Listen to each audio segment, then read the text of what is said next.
Lihat dandanannya ya Dit ya. Sama apa yang dibawa kayaknya. Oke. Nakutin kayaknya. Oke, jadi Eyang Prabu Aji Surya ini atau yang kita sebut AA ini dari Jejak Misteri Nusantara. Betul. Nah ya, itu A bisa jelasin dulu nih ke sahabat Kung Jono, sebenarnya itu apa sih A? Yang A bawa ini apa nih? Kalau ini sebenarnya sih apa ya, aksesoris lah gitu. aksesoris ada isinya kan nih? Hah? Aksesoris aja gitu. Masa ya kalau aksesoris dibawa-bawa ya? Nah, dari tadi gue ngeliatin.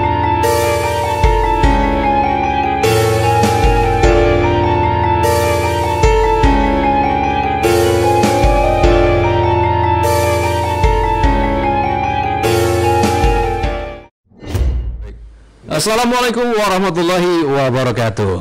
Kita balik lagi di Kung Jono Misteri dengan gue Adit Nyanga Dan Kung Jon. Kung Jon kayaknya mic lu kayaknya jangan begini. Agak kejauhan ya. Kan vokalnya kan kita ada di sini Kung Jon. Nah, kan suara lu jadi bulat gitu kan kayak penyiar radio. Iya. Di Kung Jono Podcast Misteri hari ini kita sudah kehadiran salah satu pakar. Ini pakarnya nih. Ini ahlinya ya. Masih belajar. Kalau ngelihat dandanannya ya Dit ya. Sama apa yang dibawa kayaknya. Oke. Nakutin kayaknya. Bukan nakutin sih, kayak lebih berwibawa. Oke. Ya, kali ini kita sudah kehadiran Eyang Prabu Aji Surya. Assalamualaikum, Eyang. Waalaikumsalam. Wah, kita panggilnya Eyang. Ini itu nama di Jejak Misteri Nusantara aja. Oke, jadi pakai pukul meja nggak Eyang? itu yang subur. Beda. Jadi kita panggilnya apa nih? Hah? Manggilnya AA aja kali ya. AA ya. Oke, aja ya. Iya benar. AA bukan orang Sunda. Orang tuh Siti Sunda, A. Kelan? Ti Sunda. Ti Sunda bukan Ti Bogor. Nah, nyambung. Oke, jadi Eyang Prabu Aji Surya ini atau yang kita sebut AA ini dari Jejak Misteri Nusantara. Betul. Nah ya, itu A bisa jelasin dulu nih ke sahabat Kung Jono, sebenarnya itu apa sih A? Jadi sebenarnya sih karena memang kita juga aktif di media, terus ada satu paguyuban dan padepokan banyak dari sedulur-sedulur yang mana sedulur di sini masih ada satu terah lah gitu ya, terah yang dibelatnya kebetulan kita memang dari terahnya Pajajaran, jadi lebih cenderung coba ngupas tentang sejarah gitu, sejarah tentang kerajaan-kerajaan yang identik ada di Nusantara seperti ini yang mana banyak yang belum terbuka yang kebenarannya itu. Jadi akhirnya cenderung anak-anak Nusantara ini juga lupa dengan Purwadaksi. Yang dibilang Purwadaksi itu lupa sama asal-usulnya. Akhirnya tidak ada penghargaan terhadap leluhurnya. Yang mana kalau dibilang bangsa yang besar ini kan harus ingat dengan sejarah dan pahlawannya. Nah, karena memang ini menyangkut ke masalah spiritual gitu ya, akhirnya kita buatlah satu konten tadinya ini, dan secara legal standing sudah kita buat juga. Yang tujuannya ngupas itu aja, ngupas sejarah, ada edukasinya, dan memang ada juga yang mungkin kita kerjasama dengan institusi yang terkait gitu. Kalau memang di satu tempat, satu gunung atau satu tempat lah, emang di situ ada situs yang harus dipelihara, harus ada makam kuburan tua yang dibilang ya itu harus terpelihara dan lain-lainnya gitu ya. Dalam artian hanya sebatas penghormatan dan penghargaan terhadap sejarah masa lalu gitu ya, supaya kita memang ya bisa mensyukuri karena kita hadir ini sudah pasti kan karena jasanya leluhur kita. Betul. Ya mungkin kita hadir ke alam dunia ini tanpa mereka, itu aja sih. Jadi dari Jejak Misteri visi dan misinya itu. Jadi sebelum saya tanya ke soal Jejak Misteri Nusantara, saya pengen tanya nih, yang bawa ini apa nih? Kalau ini sebenarnya sih apa ya, aksesoris lah gitu. aksesoris ada isinya kan nih? Aksesoris aja gitu. Masa ya kalau aksesoris dibawa-bawa ya? Ya, dari tadi gue ngeliatin tuh tongkat apa gitu. Gue takutnya melayang gitu. Itu bisa melayang nggak dari sini? Waduh, bisa kalau ditarik ke benang. Belum ya? Tapi ini dari kayu apa? Kalau dibilang kayu ini kayu lemo. Kayu lemo. Saya baru dengar loh kayu lemo itu. Itu kayu apa? Kayu lemo itu kalau dibilang ini memang kayu yang ya ada tuah tersendiri lah. Kalau di perhutani ini masuk ke hutan ini rata-rata memang bawahnya adalah kayu lemo. Karena secara fungsi yang tersuratnya aja dia ada mengundang bau gitu ya, yang keluar kayak wangi-wangi jeruk limau, tapi bukan dari pohon limau. Dia kegunaannya untuk tadi dari hewan-hewan berbisa kayak ular gitu kan, kalajengking, ataupun sampai binatang buas kayak harimau itu, ya dia nggak mau mendekat gitu loh. Nah, ini kadang-kadang kebanyakan dari yang biasa keluar masuk hutan itu udah pasti pegangannya adalah kayu lemo ini. Saya baru tahu loh. Jadi kayu lemo ini kalau kita bawa ke hutan, ibaratnya kayak macan-macan itu atau binatang-binatang buas yang ada di sana nggak mau mendekat gitu maksudnya. Kurang lebih gitu energinya gitu loh. Itu sama sama yang AA pakai tuh ya, ikat kepala tuh macan. Iya, ikat kepala ini sebagai penghormatan aja terhadap silsilah. Tapi itu asli bukan, Nak? Enggak lah, kalau asli diomelin kita. Nggak boleh. Makanya gue takut langsung datang petugas gitu kan. Jadi ini bisa didapetin di hutan. Iya, apa tumbuhannya atau pohonnya udah jarang? Jadi konsepnya ini, jadi yang diambil ini memang tumbuhan yang sudah mati gitu loh. Yang sudah mati, yang sudah bukannya tumbuhan yang masih hidup terus dibawa memang. Jadi secara kita punya paguyuban juga memang ibaratnya merawat satu tatanan habluminal alam ini ya nggak bisa gitu loh, yang dibawa yang masih tumbuh, yang masih sehat dan lain-lainnya. Jadi memang yang tumbuhannya yang sudah mati, nah inilah yang coba dipergunakannya gitu loh. Tadi sempat bilang bahwa bangsa yang baik adalah bangsa yang besar adalah bangsa yang menghargai sejarah dan kebudayaan. Jas merah, jangan lupakan sejarah. Betul. Kita pengen tahu nih sebagai warga Jawa Barat atau warga Bogor, sejarah atau situs-situs yang ada di Pajajaran. Kan kalau Bogor itu kan disebut sebagai kerajaan Pajajaran, betul? Iya, betul. Iya. Ada situs-situs yang kita nggak tahu nih sebenarnya. Yang AA udah tahu, yang bisa share ke kita nih, ada apa aja?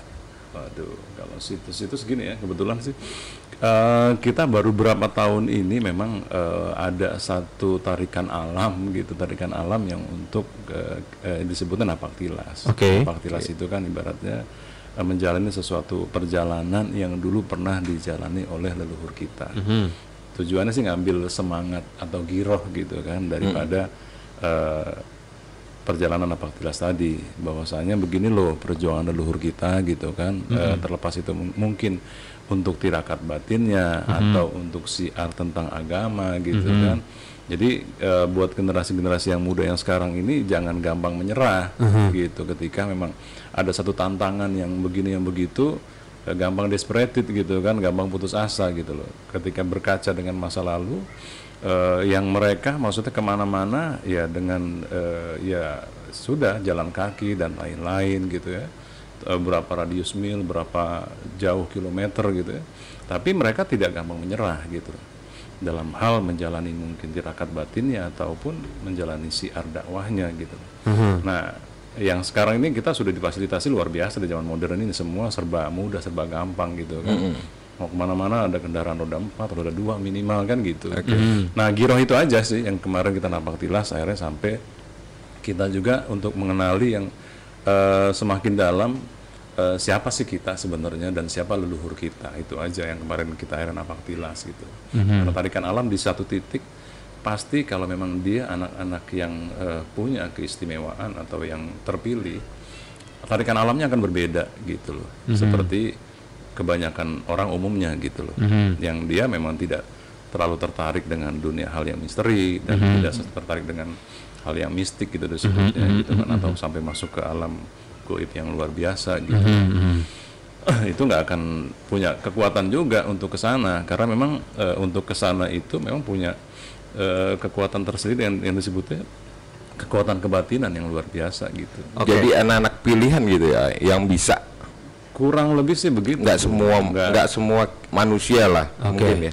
Nggak ya, pengen saya petik nih. Kalau kita kan kalau pengen tahu sejarah kita datang ke museum. Betul.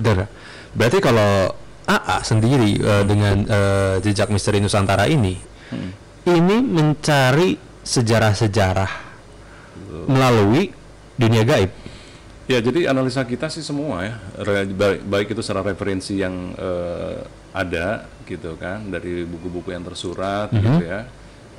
Dan kita kolaborasi gitu loh, kolaborasi dengan banyak narasumber yang kita datengin, dan olah rasa kita sendiri gitu, olah rasa kita sendiri bahwasanya ini bener nggak sih gitu kan cerita ini gitu kan. Nah dari situ biasanya ada informasi juga yang bisa kita dapetin gitu loh. Setelah kita dapetin informasi-informasi itu dari kita kolaborasi dengan di alam dunia astral gitu kan. Iya, kita nggak langsung telan mentah-mentah juga gitu. Terus kita coba diskusi lagi lah sama para sepuh dan lain-lain gitu. Nah akhirnya yang para sepuh yang benar-benar sepuh gitu, sepuh secara johir dan sepuh juga secara kebatinannya. Karena banyak juga yang ngaku sepuh, johirnya sepuh gitu kan, dan dananya kesepuhan gitu loh. Tapi ternyata pemahaman dan keilmuannya kanoman gitu. Itu yang kita alami. Banyak gitu banyak sekarang gitu. Ya. Gue juga ngeliat sih di jalanan banyak yang kayak gitu. Itu dia, gue bilang gue tadi mau pakai aksesoris kesepuhan kan, gitu kan, yang beda konsepnya. Cuma begitu gue coba istiqoroh gitu, kayaknya belum pas nih masuk ke situ. Gitu. Cukup dimasuknya di inilah, lebih ke yang naturali aja lah. Gitu. Perjalanan dengan Jejak Misteri Nusantara. Ini udah cukup panjang banget kan pasti kan Kak? Iya. Berapa lama? Kalau sebenarnya Jejak Misteri ini kita bangun sih baru ya, karena PT-nya baru gitu loh. Cuma kalau spiritualisme sendiri kita emang dari kecil dididiknya gitu loh. Masuk ke alam-alam begituan gitu kan. Dari umur 5 tahun kita emang sudah dididik hal yang seperti itu gitu ya. Nah setelah dewasa ini kan kita lihat masing-masing sedulur kita yang kita kenal ini punya kemampuan dan kelebihan masing-masing gitu loh. Nah ini kadang nggak ada wadah dan nggak ada satu tema atau satu konten yang bisa mewadahi perjalanan spiritual mereka gitu loh. Akhirnya kita wadahin lah dengan namanya Jejak Misteri ini, Jejak Misteri Nusantara ini. Walaupun baru beberapa yang kita naikin gitu kan, kita ziarah napaktilas ke satu tempat yang di Kuta Tanggehan, di Kuta Sunda gitu ya. Yang memang di sana banyak sekali makom, banyak lagi situs gitu ya, yang kurang perhatiannya gitu, itu aja. Yang tapi yang gue pengen tahu tadi bahasnya napaktilas ya. Sudah jalan setahun 2 tahun ya katanya. Ya 2 tahun lebih lah. Itu gitu. Sudah semua destinasi di Indonesia itu atau tempat di Indonesia sudah datangin atau gimana? Atau masih ada yang belum? Ada beberapa yang belum gitu loh. Kalau perjalanan tarikan alam Kung, tadinya kan gue sebenarnya pengen jadi pengusaha aja Kung. Gitu kan. Gitu. Gue kan nelayan Kung Jones sih sama-sama di dunia usaha gitu. Tapi di satu titik karena ada kesadaran di situ ternyata gitu. Ya udah akhirnya walaupun memang kita dari muda sudah banyak lah kita melayani tamu-tamu yang memang punya permasalahan tanpa sengaja datang ke rumah dan lain-lain. Sampai di zaman Orde Baru pun banyaklah pejabat-pejabat juga yang memang kita alternatif gitu kan, secara pengobatan spiritualnya gitu. Pengobatan spiritual. Saya bukan pengen ngomongin orang nih ya, mumpung ada AA. Atau Ningsih Tinampi ya.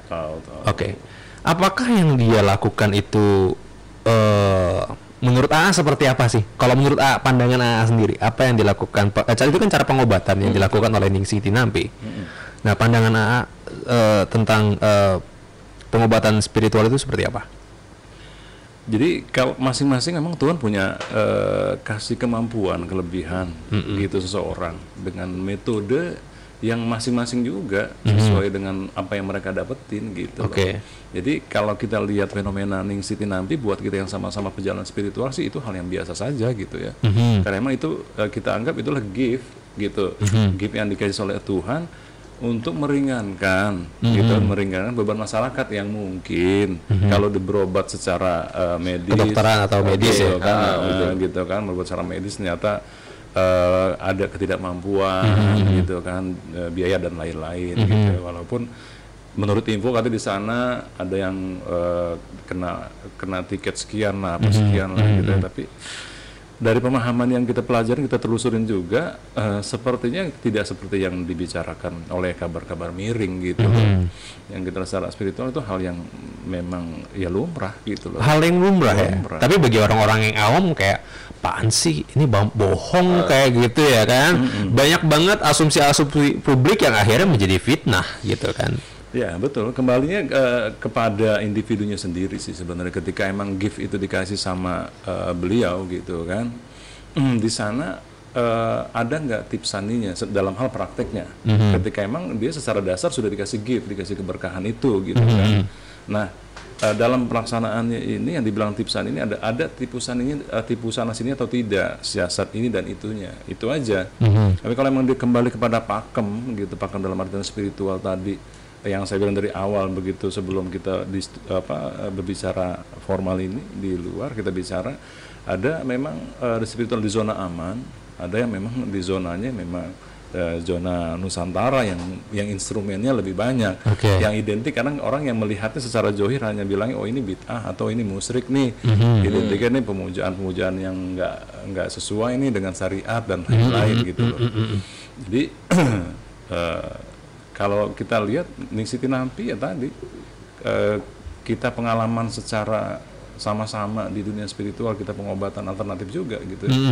Itu memang hal yang memang di dalam spiritual biasa-biasa saja sih, nggak ada yang aneh gitu loh. Ketika kita bisa berdialog dengan ya bangsa jin, dengan bangsa seton yang datang diguna-guna masuk ke dalam pasiennya dan lain-lain, itu memang hal yang sudah biasa gitu loh. Gitu, bukan hal yang aneh gitu. Tapi hampir rata-rata mungkin video-video yang diekspos itu kenapa harus ada kesurupannya? Apakah penyakit itu datang dari gaib apa gimana? Ya kalau penyakit hakikatnya kan dari Tuhan ya, gitu kan. Cuman medianya kembali kepada masing-masing individu, gitu. Ada juga yang penyakit sir, disebut penyakit rasa, kembali menjadi penyakit yang medis atau penyakit yang tersurat gitu. Tadi penyakit tersirat. Bisa ya gitu? Bisa lah. Misalkan ada penyakit tembakan guna-guna ke Kung Jono gitu kan. Kung Jono pernah diguna-guna gitu ya? Enggak. Kan gitu. Tahu-tahu beliau akhirnya nggak ada gairah mau makan, nggak ada nafsu makan dan lain-lain gitu kan.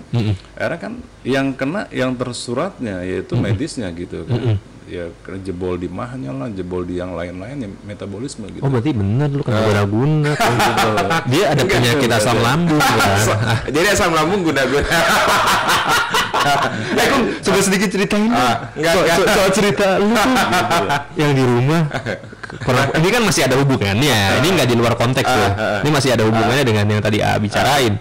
Gitu kan bahwa penyakit yang dari non medis yang tersirat. Yang tersirat bisa menjadi tersurat. Dulu lu pernah dapat satu kiriman kan di rumah. Enggak sih. Yang lu ceritain ke gue. Kalau gue gini ya. Kalau gue sih pengalaman ya. Entah itu fakta atau gimana ya. Tapi pengalaman yang gue alami. Gue sempat jam 2-an lah, jam 2 malam gitu. Kebangun, gue tuh tiba-tiba kebangun bunyi ketokan pintu lah. Ketokan pintu, gue yakinin itu ketokan pintu manusia, edit. Sebab ketokan pintu yang cukup kenceng kalau kita namuk gimana sih? Bunyi tak tok tok tok tok gitu. Nah sampai gue kebangun tuh, gue masih yakin ini tamu. Tapi ketika gue lihat jam, tamu apa jam 2 malam gitu kan? Waduh, tamu istimewa. Nah, tamu istimewa. Sampai gue bangun, gue bangun, gue deketin pintu itu masih bunyi tok tok tok. Dan gue sempet ini loh, ngubungin satpam. Gue minta tolong, ada kan kebetulan gue satu pintu ya di tempat komplek gue ya, satu pintu. Jadi siapapun tamu pasti satpam tahu kan. Nah gue sampai tanya ada tamu masuk nggak ada gitu. Nah sampai gue buka memang nggak ada. Tapi itu fakta, di kuping gue jelas banget loh. Yang satu lagi dong Kung. Yang mana? Jangan itu jangan. Yang satu lagi dong Kung. Jangan. Jangan sih. Nanti fitnah.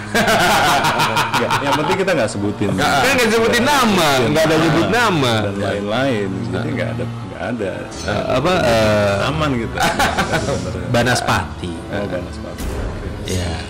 ya kan? Betul. Terus pas diceritain loh, ini suatu hal yang menarik yang bisa dikupas. Betul. Bangun seperti ini. Nggak, Banaspati sih sudah gimana? Karena kadang-kadang gini, ada yang namanya tembakan karena masing-masing media yang tadi ya tentang salah cinta sama lain kan, dia juga punya strata juga, punya tingkatan juga.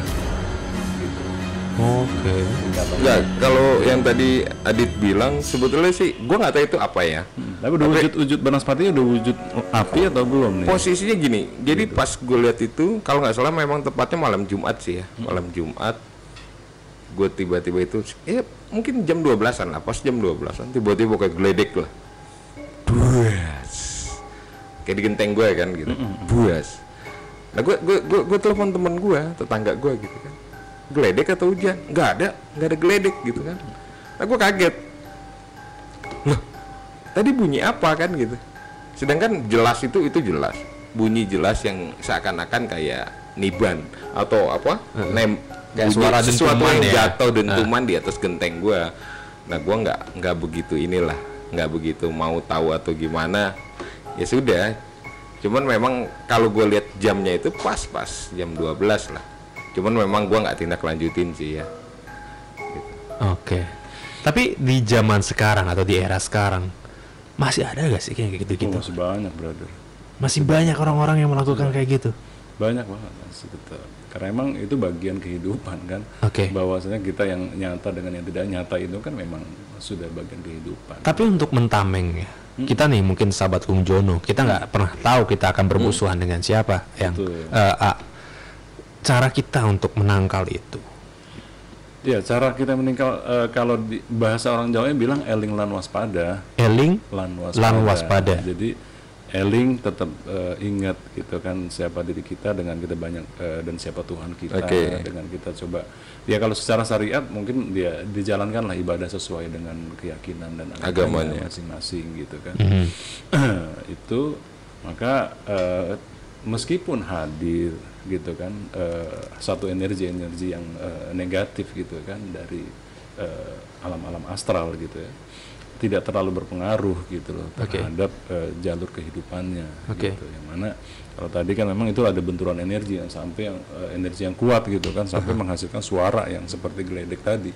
Ini sebenarnya sih terkadang benturan energi ini ada juga ada dari energi mungkin bukan hanya kekuatan dari zikir dan lain-lain gitu ya, keberkahan juga dari doa-doa orang tua, dari doa-doa guru dan lain. Makanya disitulah kita wajib punya guru mursyid, guru pembimbing dan lain-lain karena dengan duduknya aja salaman gitu kan dengan guru-guru para ulama gitu kan ya memang kita bisa bertabarukan ibaratnya ngambil keberkahan itu ada energi positif tersendiri gitu loh.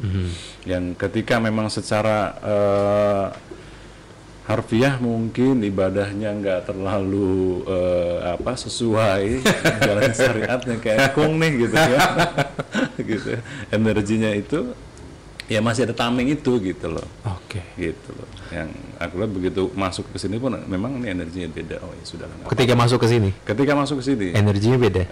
Energi beda. Pertama kita pasti yang kita kuasain dulu adalah medannya dulu. Ini di satu tempat nih apa sih yang energi lebih banyak dari alam apa yang dibilang ahli kubur kah atau bangsa siluman kah atau bangsa jin kah gitu kan. Oh jadi di sini ada siluman.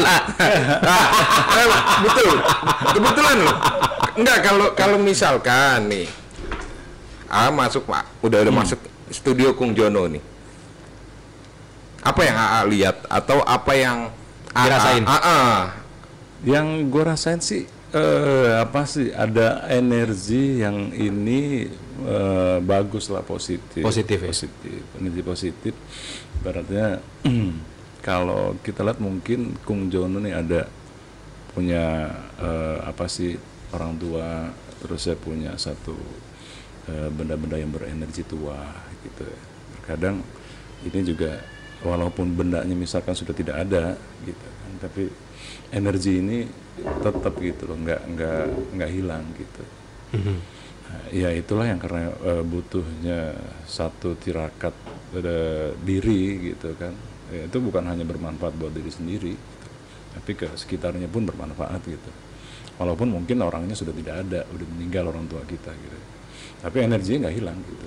Jadi begitu masuk ke sini, kita coba ya kalau dibilang kulunuon lah ya, kalau dibilang di ini juga dari rumah juga kita sudah coba satu kulunuon itu gitu kan. Kalaupun ada energi-energi lain, ya kita silih asuh aja gitu ibaratnya. Ya saling bersinergi aja gitu loh. Tapi kalau memang ada satu yang kurang nyaman, ya mau nggak mau kita netralisir juga gitu. Kalau ngomongin benda tadi ngomongin benda, gue masih ngeliatin itu bendanya, takut dipentung. Tapi itu benda ada ininya nggak? Ada misalkan ada kekuatan lah gitu. Kekuatan nggak ada ya? Biasa aja. Itu yang biasa dipakai panglima kayaknya. Yang panglima tongkat komando ya. Aksesoris aja. Begitu ketemu sama teman-teman kan kita ada juga gabung di grup sedulur kita namanya Forum Silaturahmi Spiritual Nusantara. Gitu yang dibilang grup FSSN itu. FSSN, Forum Silaturahmi Spiritual Nusantara. Nah kebetulan ketua umumnya masih sedulur kita juga gitu ya. Jadi kalau pas lagi pertemuan biar seru-seruan aja, ya kita pakai aksesoris aja biar kelihatannya rame gitu kan. Nusantara tuh ini loh wajahnya Nusantara gitu. Dit lu nggak pengen tahu tuh kain putih apa tuh? Ya kain putih aja. Mungkin kalau yang sejatinya sih ada gue bawa di tas gue nggak keluarin dulu tadi belum boleh gue bilang gitu sini gitu kan. Dibawa di tas ini. Ada di tas gitu. Boleh diliatin kali nanti. Yang kecilnya gue nggak lihat. Tapi ini sedikit membahas tentang benda-benda nih. Tahu rantai babi kan pasti kan tahu rantai babi. Ada yang bilang bahwa rantai babi ini bisa membuat orang menjadi kebal. Betul. Oh ya? Kebal badan? Enggak tahu ya? Enggak. Nah, bisa jelasin nggak sih kepada orang-orang yang awam, apakah itu fakta atau itu hanya keyakinan setiap individunya atau kayak gimana? Jadi berantai babi kalau dibilang ada macam-macam jenisnya juga, ada masing-masing model juga gitu, karena masing-masing juga energi. Kita bilang energi lah. Kalau gue bilang hodam nanti. Bukan hodam ya, energi ya. Gitu, energi ya. Nanti lebih panjang kita bahas sampai subuh ya. Energi. Kita bilang ada energi yang berbeda memang gitu loh. Jadi ada yang dibilang yang bisa agak melar gitu ya, melar yang bisa ditaruh di tangan, bisa juga dinaikin di leher gitu, bisa juga taruh di kaki, di gelang gitu ya. Itu memang punya yang kalau yang ketemu yang asli memang punya ada ya. Bentuknya apa itu? Gelang apa besi itu? Gelang besi. Jadi, enggak besi. Dia bisa kalau yang asli itu memang bisa yang melar ya dia melar gitu loh. Dan energinya kalau setingkat ibaratnya setingkat yang sudah perwira gitu ya, setingkat inilah apa sih yang memang tinggi gitu kan. Setingkat kalau dibilang dalam hal tatanan kerajaan dia senopati gitu ya berarti sudah tinggi, sudah hebat gitu. Jadi tergantung juga gitu rantai babi ini siapa yang dapetin gitu loh. Kalau yang dapetin ya orang yang biasa-biasanya dia dapetin juga energinya juga biasa-biasa, nggak terlalu besar gitu. Yang pengalaman kita memang ada salah satu kita punya sedulur gitu kan, begitu dipakai ya memang dibakarnya nggak ada apa-apa. Kalau saya percaya itu energi, ditembak dan lain-lain. Kalau saya pribadi percaya sih dengan energi yang ada di itu ya. Karena saya punya om, dia punya itu. Dia pernah praktekin ke kita nih ke saudara ya untuk dicobain pakai golok kayak gitu. Asli nggak bisa dibacok. Nggak bisa. Rambut dipotong nggak bisa. Kita pegang itu rantai babi nggak bisa.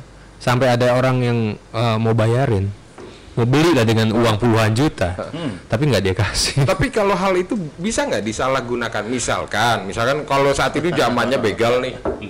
si begal itu pakai itu gitu. Kalau asumsi aku pribadi ya pasti setiap orang-orang itu pasti ada pakaiannya sih. Iya, kalau bisa disalahgunakan ya tadi gitu kan. Ya gimana ya, kodratnya kita kan punya sifatnya baik dan tidak baik gitu, buruk dan tidak buruk, baik buruk dan tidak buruk gitu. Yin dan yang.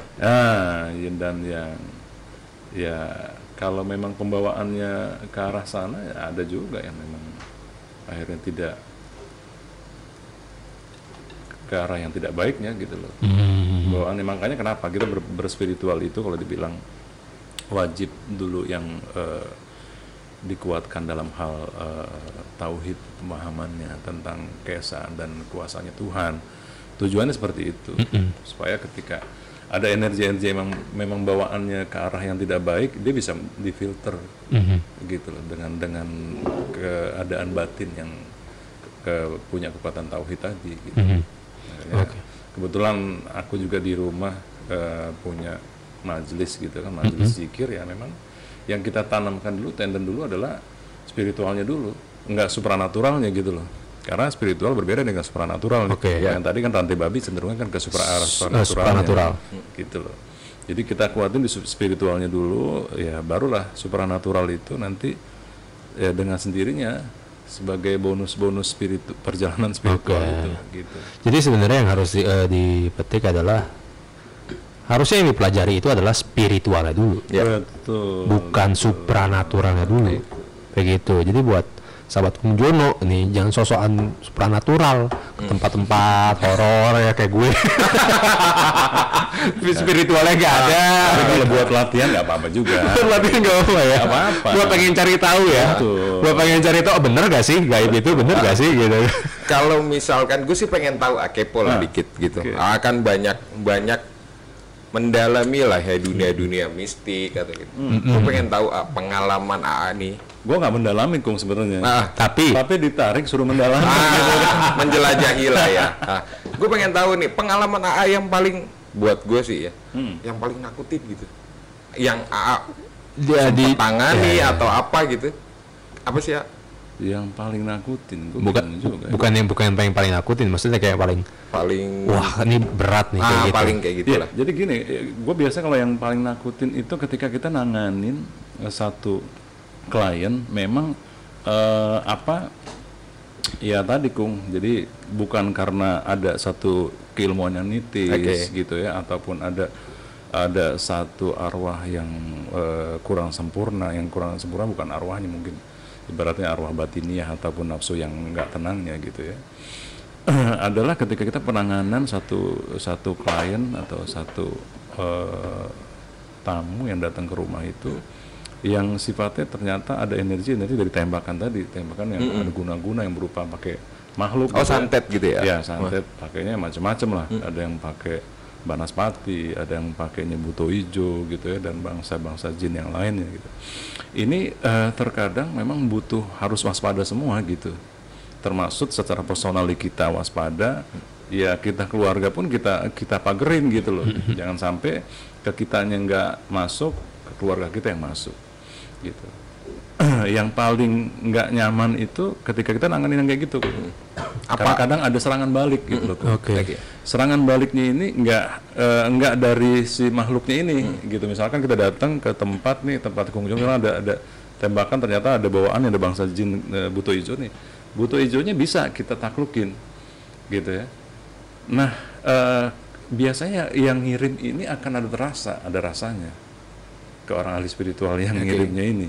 Nah yang kita coba waspadai adalah tadi gitu loh, orang spiritual yang ngirim makhluknya ini gitu loh ya, yang terkadang ada gitu loh naas-naas yang ya kita lewatin juga gitu.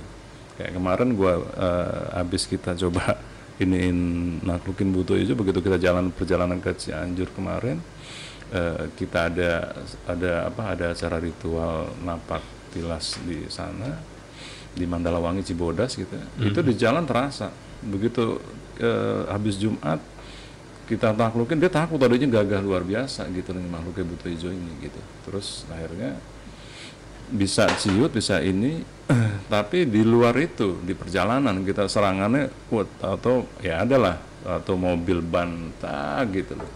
Nah, hal yang kayak begitu yang kita harus waspadain aja, gitu. Yang paling dibilang menakutkan bukan ya, tapi lebih ke waspada ya. Lebih ke waspada. Jadi kadang-kala ketika kita mau mendatangi satu tempat, ada kendalanya gitu ya. Suka ada kendala ya.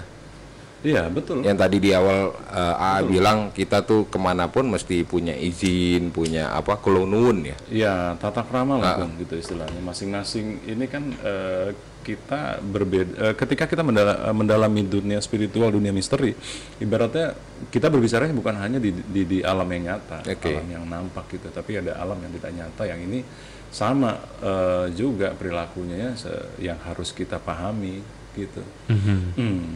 Oke, ini kita balik lagi ke visi misinya dari PT Jejak Misteri Nusantara. Tadi kita sempat ngobrol-ngobrol di luar. Bahkan ketika saya mendapatkan kabar dari AA sendiri, saya tercengang gitu. Hah? Ini serius dari sana gitu. Apa tuh? Kita berbicara tentang yang tadi, pedang Sayyidina Ali. Nah, itu gimana tuh? Nah, tadi kita sempat ngobrol. Ternyata bahwa awalnya ini ditemukan itu di Garut, justru bukan di tanah Arab, di hutan Sancang. Oke, bisa jelasin nggak ke kita yang awam yang belum tahu tentang sejarah ini? Saya sih beberapa baca-baca artikel ya. Ada yang menyatakan memang benar. Nah, ini mungkin bisa lebih jelaskin lebih detail lagi sih ya, soal sejarah ini. Ini sejarah ya? Waduh. IPS nih. Ini menarik. Kalau sebenarnya kalau sejarah ini ya tadi kan sejarah ini nggak taunya babat cerita atau katanya, gitu kan, cerita dari orang tua. Kalau kita rekonstruksi sejarah ini kan harus ada beberapa item yang kita pahami dulu gitu kan. Yang pertama ya tadi narasumber yang memang benar gitu kan, terus babat cerita di satu tempat itu seperti apa gitu, dan coba kita teliti. Jadi penelusuran kita kemarin memang ketika dengan Jejak Misteri ini sebenarnya ya ada keterkaitan dengan Napaktilas saja sih sebenarnya, tentang cerita-cerita bahwasanya Prabu Kian Santang itu ribut dengan Prabu Siliwangi untuk ibaratnya untuk diislamkan gitu ya. Padahal berbeda abad gitu loh, antara berbeda abad Prabu Kian Santang terus ketemu dengan Sayyidina Ali gitu kan. Ini berbeda abad gitu. Yang satu di abad 14 mau ke 15, sedangkan abad Nabi yang udah 5 masuk ke 6 Masehi gitu loh.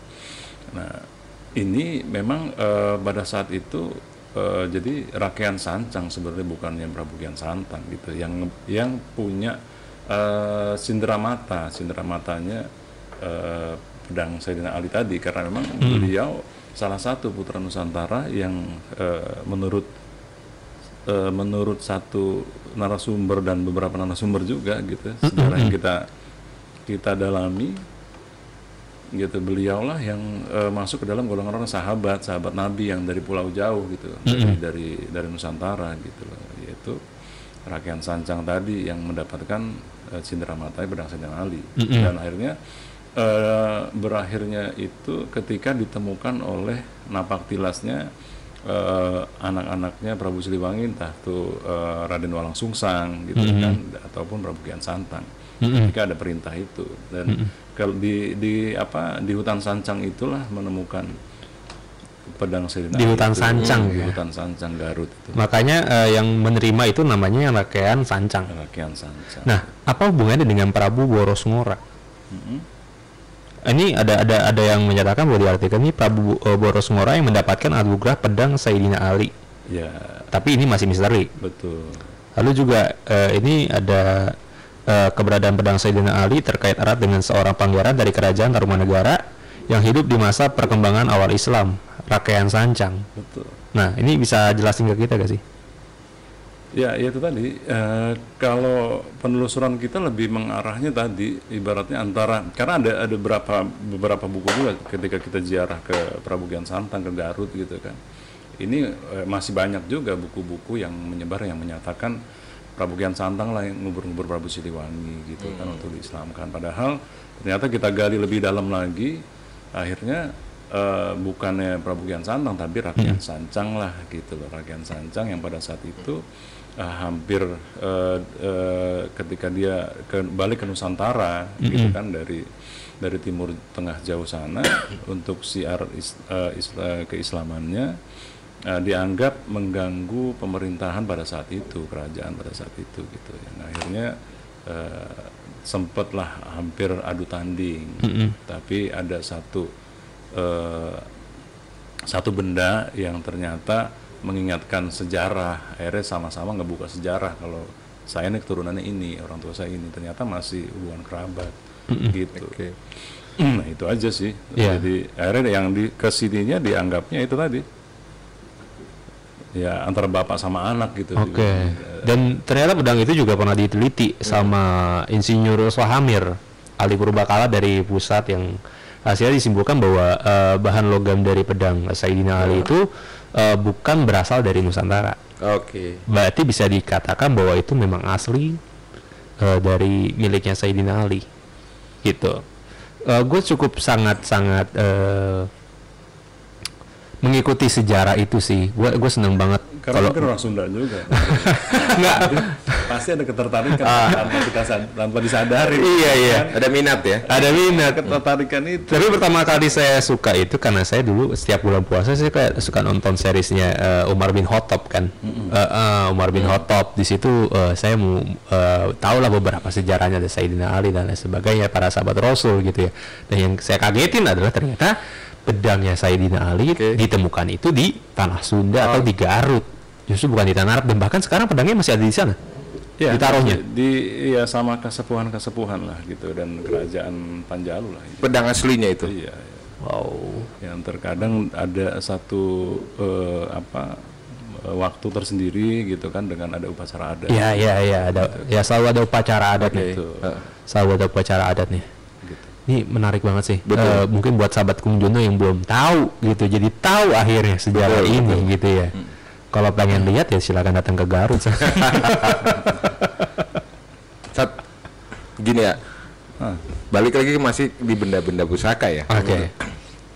Kan banyak nih tontonan nih, gue suka nonton ngambil benda pusaka melalui doa, melalui ini. Sama begitu juga. Apakah benda pusaka yang pegang ini memang buat? Ini memang dibuat. Memang dibuat ya. Bukannya ini ya, bukan ngambil dari bumi. Ini ngambil dari bumi ya, memang di bumi. Dari tanah bumi dalam tanah. Karena kalau ada yang ya tadi kita nggak karena fokusnya di spiritual, bukan supranaturalnya gitu kan. Tapi di satu titik, satu waktu kita ketika kita perjalanan spiritual, ada juga memang oleh-oleh itu gitu. Tahu-tahu ada mustika ini. Mustika itu. Mustika namanya. Ya macam-macam lah benda pusaka itu, ini itu gitu kan. Gitu loh. Yang kalau menurut gue supaya nggak fokusnya ke sana gitu, gue anggap itulah cindera mata. Oleh-oleh ya. Begitu kita datang silaturahmi ke makom-makom yang tua, makom leluhur kita gitu kan, ya ada cindera mata itulah gitu loh, yang mana ya di sini gue anggap cindera mata supaya kita nggak terlalu beritikat tadi gitu. Karena ada suatu mengandalkan diri, tidak menghambakan tidak menghambakan dan tidak mengandalkan diri terhadap itu hanya bagian daripada ya tadi perjalanan spiritual aja, sebagai bonus-bonus perjalanan gitu loh. Cindera mata aja jalanan. Iya, balik lagi mustika itu tidak mungkin kita dapatkan kalau memang bukan milik kita ya, atau tidak cocok gitu. Iya, betul. Mungkin juga saya pribadi pernah sih melihat saya waktu itu lagi penelusuran ke tempat angker yang ada di Bogor. Kita bareng sama teman-teman kayak gitu ya. Ini percaya nggak percaya, awalnya saya nggak percaya dengan apa itu mustika atau barang-barang dari goib gitu. Awalnya saya nggak begitu percaya, ini mah buatan lah, ini mah buatan. Tapi ini saya lihat dari mata kepala saya sendiri bersama dengan teman-teman yang lain. Saya ketika jalan dari satu tempat itu sebutlah sebagai hutan kecil ya. Ketika kita jalan ada tiga seperti mutiara itu jatuh dari atas pohon. Itu bercahaya kayak berlian. Ya, itu kayak berlian. Tapi begitu kita mau ambil, itu hilang. Nggak ada. Mungkin bukan haknya kita, mungkin ya. Setiap orang mungkin pasti punya ada hak-haknya kali ayah. Betul. Yang makanya tadi bilang bahwa itu adalah bonus. Itu adalah mungkin udah haknya AA untuk mendapatkan itu gitu. Ya, jadi memang kalau kita bicara pusaka ini sebenarnya biasanya kalau memang ini dari kekuatan alam semesta gitu ya, dia punya memang ada password sendiri terhadap DNA-nya gitu. Tapi kalau memang dia pusaka yang dibikin dulu oleh orang-orang sakti gitu, itu biasa dibikinnya nggak cuma satu, dibikin dua, satu memang buat yang pemegangnya, yang satu itu biasa jadi dorpal gitu sebagai penyeimbang yang dimasukin ke dalam bumi. Oh, kayak gitu. Avenger ini ya. Jadi ada ardenya gitu, gitu. Walaupun misalkan ditarik sama orang-orang ahli spiritual atau supernatural gitu ya, ditarik keluar bendanya, tapi kalau emang passwordnya dia nggak sesuai dengan scan-nya ini pusaka, nggak akan berguna. Sama juga kita nemuin handphone, handphonenya gitu kan, nemuin handphone tapi kita nggak tahu kekunci kondisinya, nggak bisa kita pakai fasilitas yang di dalamnya. Jadi sama konsep pusaka pun begitu. Kalau emang bukan haknya dan dia nggak tahu password dan begitu. Ternyata passwordnya bukan hanya cuman kode gitu kan, tapi ada sidik jari. Gitu. Nah orang-orang dulu udah sampai di sana sebenarnya, gitu loh, para empu nih udah sampai di sana. Ketika emang dipegang ini passwordnya nggak sesuai dengan sidik jarinya, dia nggak akan bermanfaat, nggak akan berguna, nggak akan aktif gitu. Sama handphone sama begitu. Yang analogika sederhana yang kita pahami seperti itu dengan barang-barang benda-benda bertuah gitu, benda berpusaka itu. Jadi saya jadi penasaran, ini kenapa jejak Misteri Nusantara ini jadikan PT? Nah, karena gini, tadinya kita kan emang banyak senang berorganisasi, baik itu di LSM, di Ormas gitu ya, dan di media gitu ya. Akhirnya karena jejak kita tadinya senang di media supaya kita berjalan ke manapun untuk explore gitu kan. Kita udah punya payung hukum gitu loh, untuk kita mungkin ngadep ke kepala desa atau ke RT, ke RW, kepala lingkungan dan lainnya gitu loh, untuk ekspor tempat-tempat gitu kan. Jadi kalau sudah ada legal standing kan setidaknya secara birokrasi prosedural pun nggak ada masalah gitu, dan ibaratnya kita bisa minta bantuan yang maksimal secara johirnya dengan pemerintahan setempat lah gitu. Itu aja sih tadinya gitu. Jadi concernnya sampai ke media itu yang ke jejak misteri itu gitu.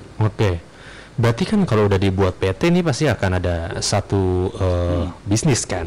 Betul. Benar gak? Nah, concern dari bisnisnya dari PT Jejak Misteri Nusantara ini ke arah mana ya? Lebih ke mana ya? Tadinya banyak ya? Iya banyak lah, tadinya sih kita mau ke yang media online-nya atau media yang streamingnya gitu ya. Cuma memang ini luar biasa nyatuin visi di alam dimensi lain gitu. Aduh, ini bikin PT susah banget ya. Udah jadi, semua legal standing udah jadi gitu kan. Begitu mau mulain jalannya, ada aja tantangannya gitu. Mungkin mesti meeting dengan alam gaibnya itu ya. Ini mesti ada. Kurang lebih mungkin kayak begitu. Mesti ngobrol dulu sama dimensi lain. Aduh. Ya, karena keterkaitannya itu kita coba menjejaki misteri yang ada di Nusantara kan, gitu loh. Nah kalau udah kaitan misteri ini kan hal yang tidak nampak gitu, hal yang goib gitu loh. Jadi masing-masing orang juga kan punya masing-masing kegoibannya gitu loh. Ini yang kadang-kadang mensinergikannya emang luar biasa, nggak mudah gitu. Terkadang kita explore di sana gitu kan, kita ungkap jejak di sana ya, yang kita punya sedulur satu pengennya ungkap di sini, yang akhirnya itulah beda perspektif, itu aja sih sebenarnya.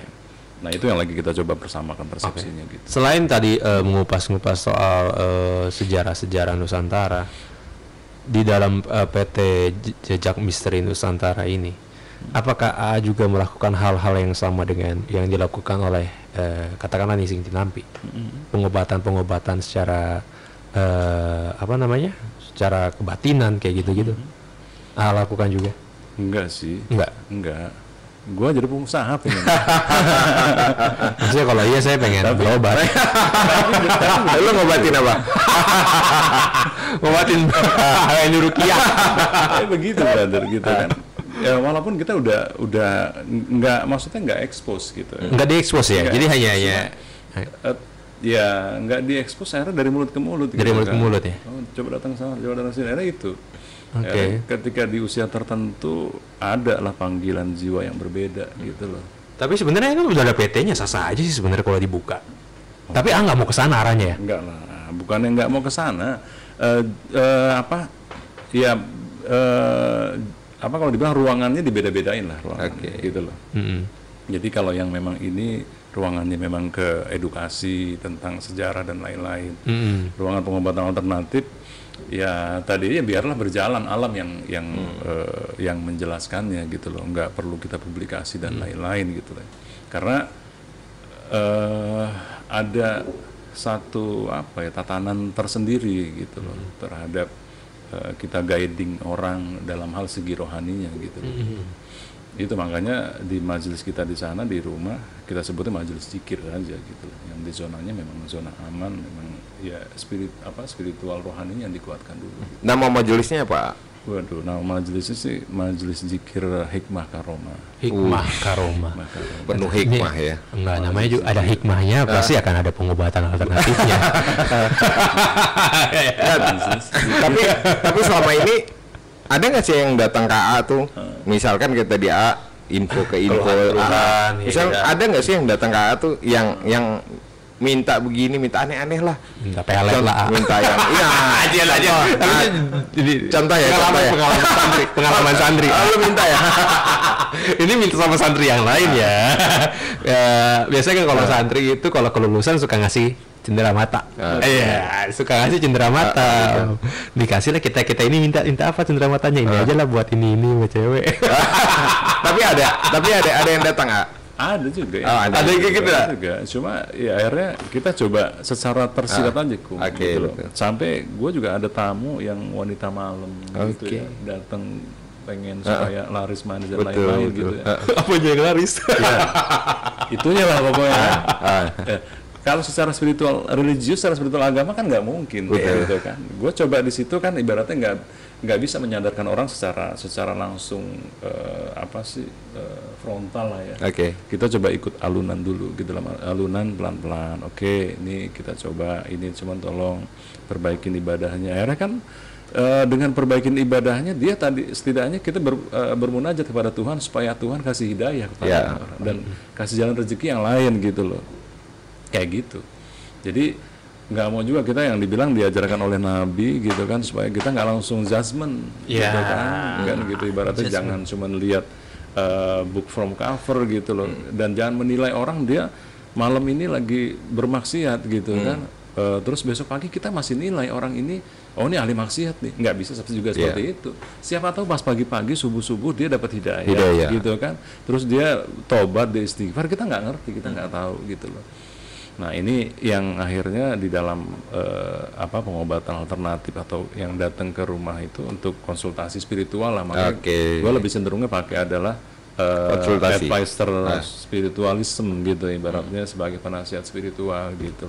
Jadi ajang diskusi lah ya. Iya, kurang lebih. Tapi itu yang menarik sahabat Kunjono, benar banget yang dikatain tadi, jangan menjadi judging people, jangan cuma bisa ngejudge orang aja bahwa dia buruk aja terus. Gak selalu seperti itu, janganlah menjadi orang yang judging people. Tapi gue suka banget dengan apa yang dikatakan tadi. Mudah-mudahan nih buat sahabat Kunjono juga seperti itu tadi yang dibilang karena sekarang banyak banget orang-orang yang gampang banget menjudge gitu. Harusnya sih jangan kayak gitu ya. Menjudge dan menghasut ya. Betul, makanya kalau yang mau belajar nggak menjudge ke majelis zikir. Cocok nih. Betul. Kalau kayaknya saya sinkron deh sama. Tapi kita belum tanya loh, sebetulnya majelisnya itu di mana gitu kan? Majelis zikir gue di rumah bro. Di daerah mana? Di daerah Tebet. Oh di Tebet. Tebet Jakarta. Jakarta. Di Bukit Duri, karena di sana lah kita coba. Ya, akhirnya untuk dekat-dekat itu ya.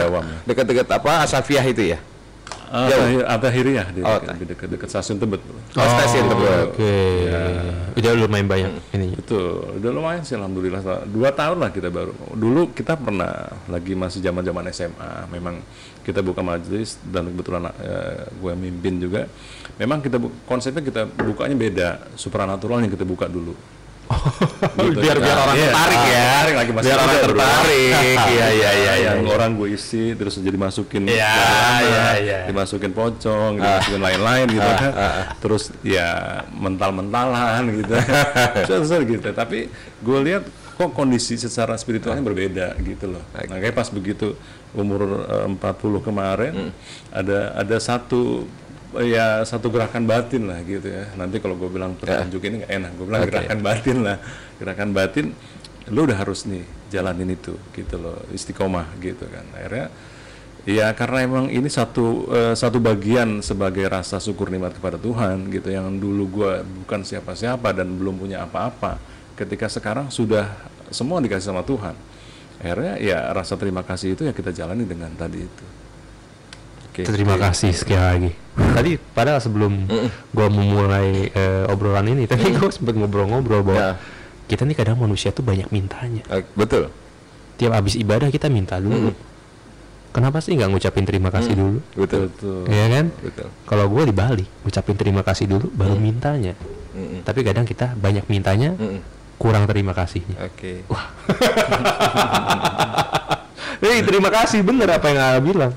Bahwa terima kasih, bersyukur, ya insya Allah akan dilancarkan, dimudahkan segala sesuatunya. 2 tahun gue coba istiqomah ini, ya alhamdulillah sudah ya agak ada 100 orang adalah, dan memang ibaratnya gue lebih baik punya mahasiswa langit, gue bilang ya, karena ilmu langitan gitu. Bukan tol langit. Majelis zikirnya gue anggapnya majelis zikir hikmah karomah gitu kan, keberkahannya Lailatul Qadar. Gitu, keberkahan Lailatul Qadar, kayak emang kita di malam-malam Ramadan itulah yang kita coba lebih khususin gitu ya. Jadi gue anggap karena mahasiswa, karena memang yang usia tertentu yang kita coba bina gitu, yang usia udah dewasa baru kita coba bina gitu. Rohani lebih ke arah itu. Oh, jadi usianya ada yang kayak bapak-bapak kayak dia gak sih? Iya, aduh, yang lebih tua bapak ya. Gue masih muda. Jadi, yang lebih tua banyak gitu. Tapi mahasiswa ini yang memang ibaratnya yang datang ke rumah dia konsultasi spiritual. Begitu gue buka jalan pola pikirnya, mindsetnya, karena gue bilang yang namanya orang tidak menemukan kebahagiaan di dalam kehidupannya cuma 2 faktornya. Itu yang dibilang sengkolo lah ya. Sengkolo itu ibaratnya halangan di dalam kehidupan. Yaitu sengkolo eksternal dan sengkolo internal. Sengkolo eksternal ini yang muncul, yang ada di dalam diri itu yang lahirin dari luar dirinya.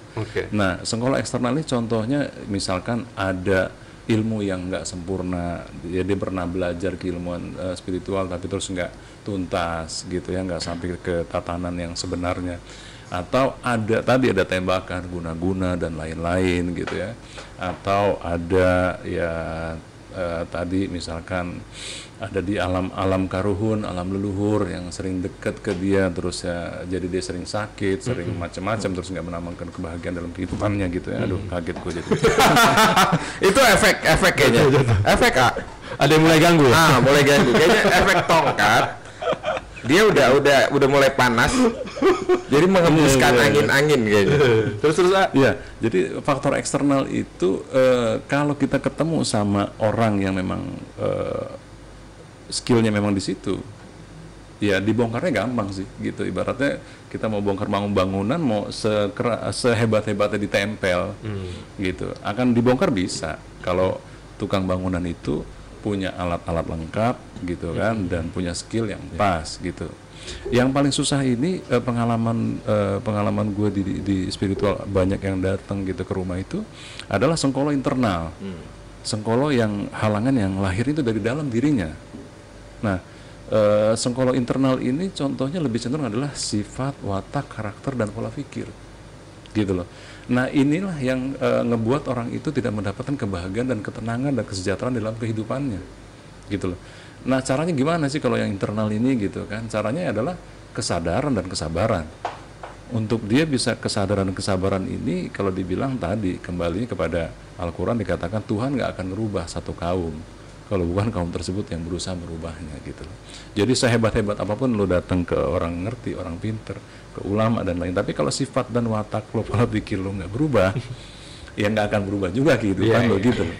Nah itu yang lebih cenderung di majelis kita di rumah sana, coba tenden itu, gitu loh, supaya memang mindset dan pola pikir dan sekolah internalnya ini terbuka lah, wawasan berbeda. Ada di situ ada kesadaran spiritual, ada kesadaran rohani. Oh iya ternyata pola pikir gue yang kemarin ini salah, gue harus begini, yang bener nih gitu loh. Nah akhirnya di situlah dia menemukan ketenangan dan kebahagiaan di dalam kehidupan.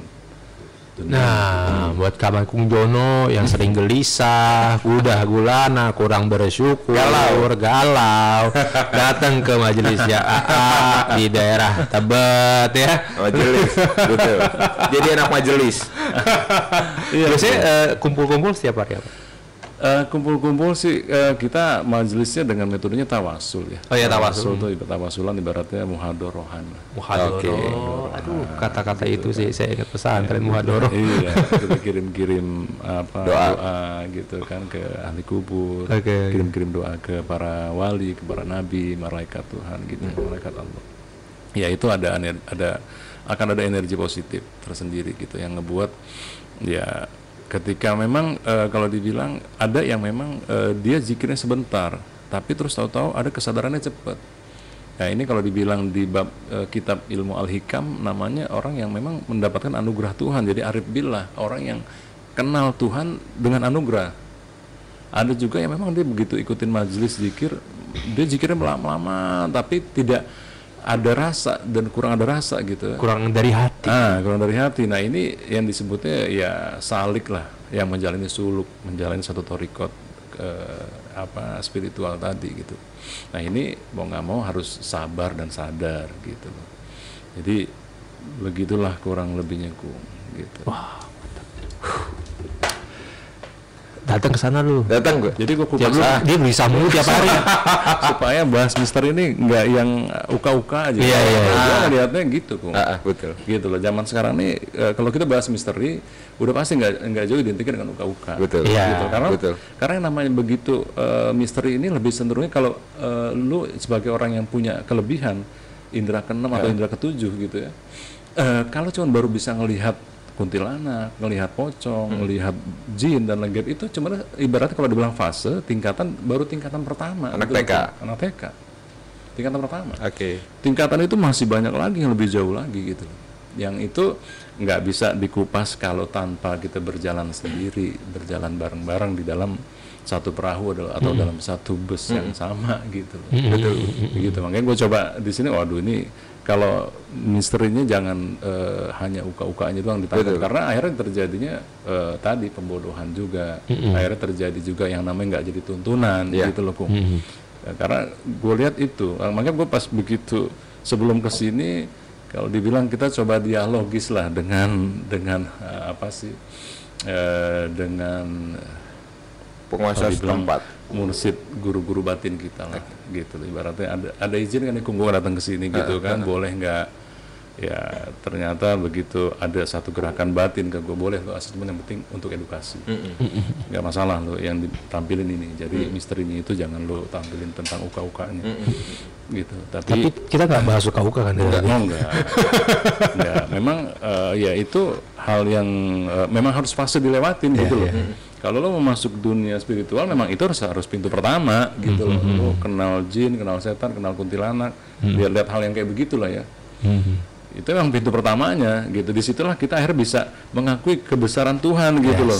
Oh luar biasa, berarti Tuhan tuh yang maha goib ada gitu kan. Dengan gue dikasih lihat hal-hal yang goib. Pertama yang mempelajari dunia misterinya itu kok dibuka itu. Tapi lu ngelihat kita berdua nggak goib kan? Oh enggak. Cuma gue lihat beliau energi ininya besar gitu kan. Oh iya nggak apa-apa. Energi apanya nih? Mau kasih tahu masing-masing nih, masing-masing ya. Yang ada di sini ya, saya sama dia deh. Enggak, kalau lu gue lihat kan energi spiritualnya gede gitu kan, cengernya mungkin ya tadi ada latar belakang mungkin pernah jadi anak santri gitu kan, ada mudawama, ada satu kalimat-kalimat zikir yang diistiqomahin gitu kan. Oh, ada kan gitu. Itu kan gitu lah bro. Oh ya, ada. Jadi tameng, jadi energi positif gitu. Oh ya, gitu kan. Kalau Kung emang konsentrasi dia tadi bagi-bagi duit.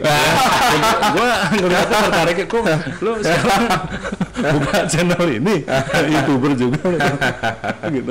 Iya, gitu begini. Oh ya sudah lah, gue dukung lah kalau itu positif gitu. Kurang lebih gitu. Kalau beliau emang concernnya di situ. Jadi ya spiritualnya emang harus lebih didalamin lagi. Oke. Gitu. Bagian orang masing-masing lah. Oke, gitu ya. Jadi buat sahabat Kung Jono, kalau kalian nyimak dari awal sampai akhir ini banyak banget hal-hal yang kita bicarain. Betul. Mulai dari sejarah tentang Nusantara, Islam, ya. Terus juga soal benda-benda pusaka, situs-situs sampai akhirnya kita membahas kupas tuntas tentang PT Jejak Misteri Nusantara.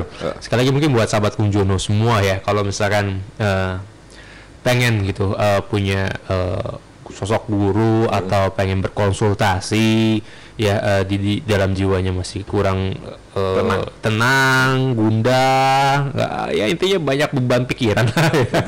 Bisa langsung aja datang ke majelisnya AA tuh di daerah Tebet. Alamatnya nanti kita kasih deskripsi ya. Betul. Jadi nanti buat sahabat Kung Jono semua bisa langsung lihat deskripsinya, nanti ada alamatnya di situ. Boleh kan datang ke sana siapapun ya. Yang penting ini aja dulu kalau dibilang janjian aja dulu. Janjian. Betul. Jangan tiba-tiba datang ya siapa nih. Tapi ada kayak tiba-tiba datang gitu. Ada juga. Minta angka. Gitu. Ada juga gitu kan yang kalau malam memang waktunya memang ini suka ya ada lah gitu loh. Oke. Sebelum closing, saya minta dari AA deh untuk closing statement untuk sahabat-sahabat Kung Jono yang mungkin masih suka gundah, galau, nggak punya visi misi ke depan kayak gitu ya. A bisa kasih ke kita gak sih, ke sahabat Kung Jono? Statement lah intinya dari A pribadi. Ya bebas A, pengalaman A. Statement gue sih poinnya gini ya, dengan keadaan sekarang yang mungkin ibaratnya musibah yang pandemi. Cuman pandemi ini nggak cuman nggak cuman melanda nasional kita, tapi melanda dunia gitu ya. Ya kita sebagai masyarakat Muslim yang mayoritas gitu ya, yang ya memang keimanan lah yang harus dikuatkan. Yang kita harus punya keyakinan adalah bahwasanya sesulit apapun gitu kan, setiap makhluk hidup yang diciptakan oleh Tuhan itu ada rezekinya, walaupun dia nggak punya gaji dan lain-lain gitu loh. Jadi jangan sampai rapuh dengan keadaan gitu, dengan keadaan yang sekarang. Akhirnya gue dengerin ceritanya Kung Jono yang sampai ketemu orang begini-begini itu luar biasa gitu. Nah itu kan Kung Jono cuma sebagai wasilah gitu, gerakan hatinya pasti Tuhan yang gerakin gitu kan. Itu kan tandanya berarti kan ibaratnya ya itulah Tuhan kasih jalan rezeki kita masing-masing gitu. Jadi kalau dibilang sesuai yang ayat 1000 dinar gitu, sebelum dikatakan wa may yattaqillaha yaj'al lahu makhraja gitu kan. Barang siapa yang bertakwa kepada aku maka akan aku kasih jalan keluar gitu. Jadi ketika kita menghadapi suatu masalah gitu ya, jadi haruslah ketakwaan batin dulu yang berbicara gitu loh, nggak langsung emosi, hawa nafsu, pikiran-pikiran yang nggak baik gitu ya, yang akhirnya ngebuat nggak ada exit problem dari permasalahan itu. Gitu loh, nggak ada. Tapi kalau emang kita berpasrah, berserah diri dan yakin bahwasanya hakikat yang terjadi ini memang sudah ada takdirnya di Lauhil Mahfuz, maka kata Tuhan solusi itu gue yang punya, nanti gue akan jalan keluar dari manapun itu, dari beribu-ribu pintu gue akan buka gitu dari kesulitan itu, dan bukan hanya exit problem atau solusi kehidupan, tapi gue kasih juga rezeki yang kamu tidak duga datangnya dari mana. Dan gue yakinin itu bro gitu loh, dan alhamdulillah gue bisa sampai sekarang ini gitu. Sama, ini juga sedikit pengalaman buat sahabat Kung Jono semua. Dari batin harus yakin, semua itu harus yakin gitu. Kalau memang kita lagi ada kendala atau susah atau gimana, minta sama Allah. Bahkan saya ini cerita ya, saya nggak punya duit sama sekali, saya nganggur 2 bulan, saya nggak punya pemasukan sama sekali om dulu sebelum nikah. Saya keluar kamar, keluar rumah, saya ngeliat atas langit, ya Allah, mudah-mudahan besok engkau kasih rezeki ke saya.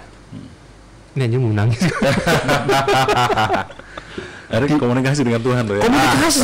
Komunikasi, benar-benar komunikasi. Ya?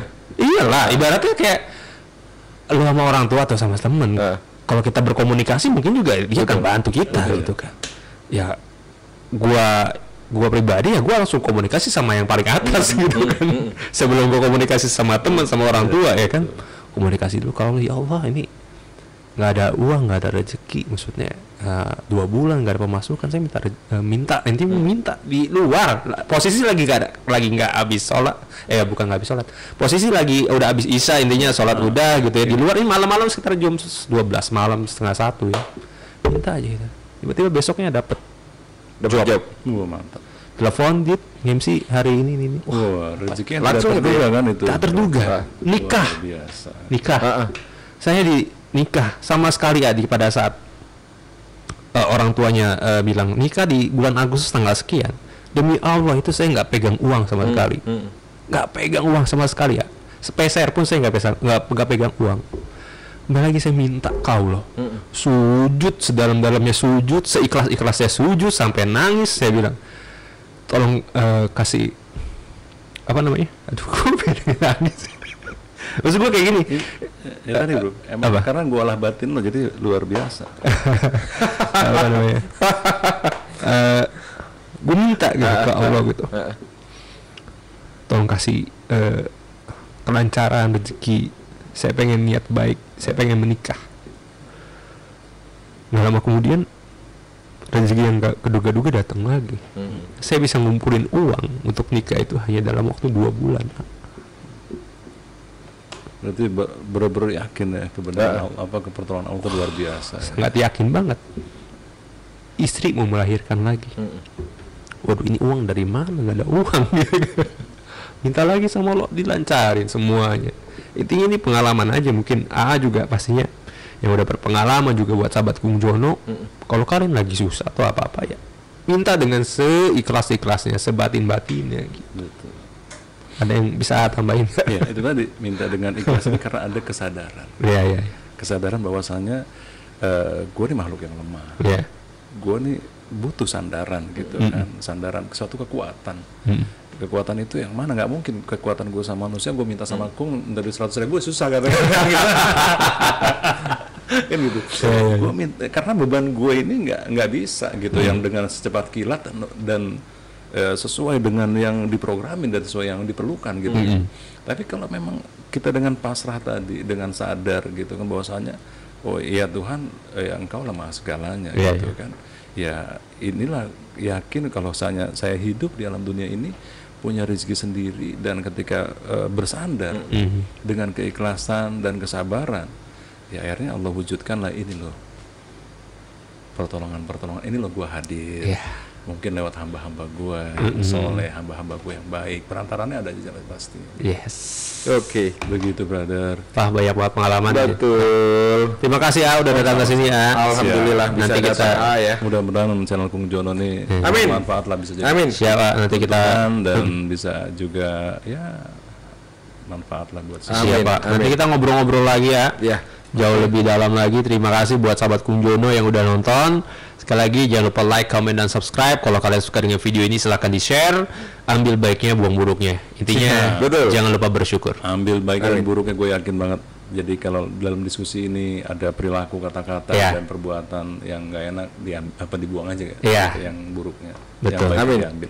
Siap. Terima kasih. Wassalamualaikum warahmatullahi wabarakatuh. Waalaikumsalam warahmatullahi wabarakatuh.